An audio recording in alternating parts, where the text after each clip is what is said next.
What's up mga idol?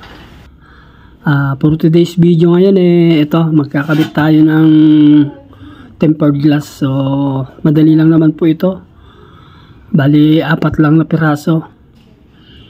So, ang gagawin natin ito yung mga glass holder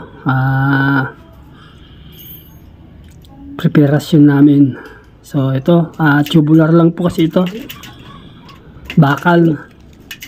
So, ang gagawin natin dito tutornilyo lang po natin dito.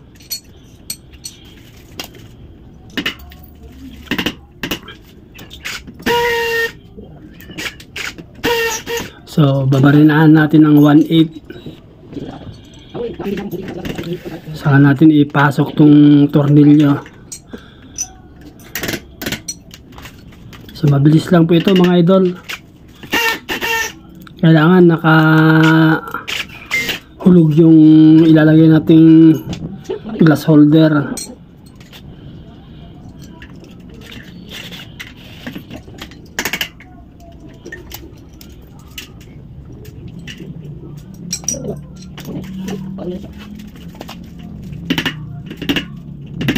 Bali 1/4 po ang kapal ng salamin natin ikakabit mga idol. Tempered po yan mga idol. So matibay-tibay na rin po yan pag sa 1/4. Ayan na, malapit nang matapos rito sa pangalawa.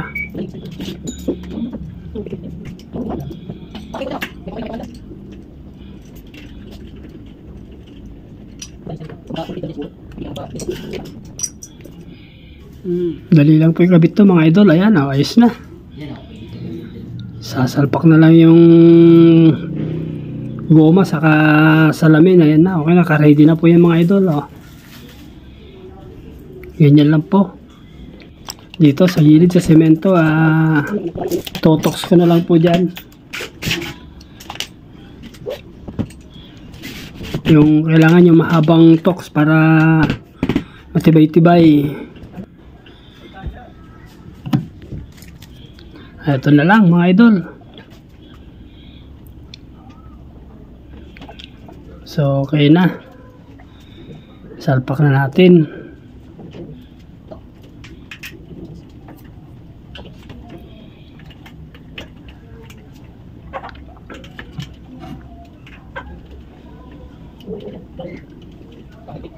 Tinutornilyo lang po yan mga idol.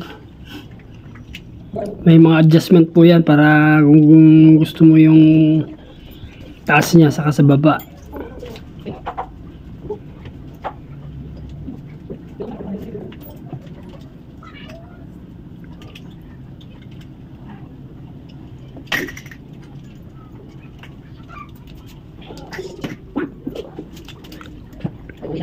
Okay na ito mga idol. Bali, ang pinaka-tornilyo na ito Allen wrench. Nabibili lang po yan sa Lazada mga idol. Ayan, okay na. Dito na sa pangalawa.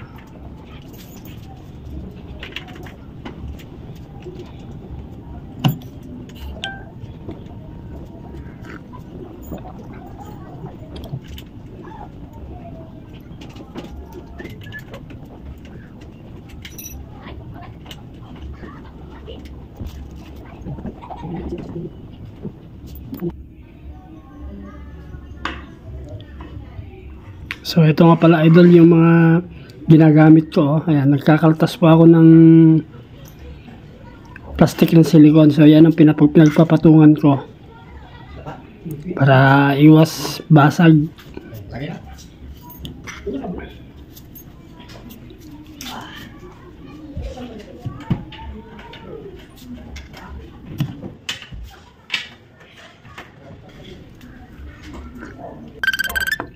So ayan mga idol, pagkatapos mong may kabit ng mga yung